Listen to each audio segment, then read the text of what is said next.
Hello guys, நம்ம இன்றைக்கி என்ன பார்க்க போகிறோம்னா பாப்கார்ன் எப்படி பொரிக்கிறது பார்க்கலாம். வாங்க வீடியோக்குள்ளே போகலாம். இப்போ நான் சோளம் வந்திருக்கேன், குட்டி குட்டியாக இருக்க சோளம். அது வந்து ஒரு பவுலில் போட்டுக்கிறேன். ஒரு 5 ஸ்பூன் போட்டிருக்கேன்.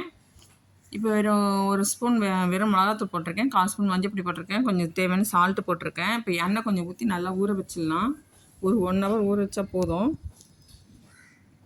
இப்போ நல்லா கலக்கி மிக்ஸ் பண்ணிவிடுங்க. சால்ட்டெல்லாம் அப்போ தான் உரைக்கும். இப்போ 1 ஹவர் ஆயிடுச்சு, நல்லா மிக்ஸ் பண்ணி விட்டேன். இப்போ லெமன் புழிஞ்சிக்கலாம். லெமன் ஒரு பழம் புழிஞ்சி மறுபடியும் மிக்ஸ் பண்ணி வச்சிட்டேன். இப்போ ஸ்டவ் பற்ற வச்சு குக்கர் போட்டுக்கலாம். குக்கர் நல்லா காஞ்சிச்சு. இப்போ பட்டர் போட்டுக்கலாம். இப்போ நம்ம கலந்து வச்ச சோளத்தை எடுத்து அதில் போட்டுக்கலாம்.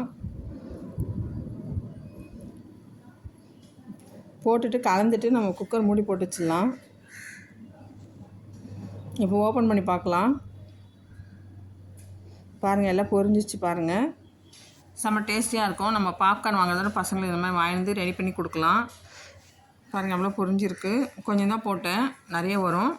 நீங்களும் ட்ரை பண்ணி பாருங்கள். இந்த வீடியோ பிடிச்சிருந்தா லைக் பண்ணுங்கள், சப்ஸ்கிரைப் பண்ணுங்கள்.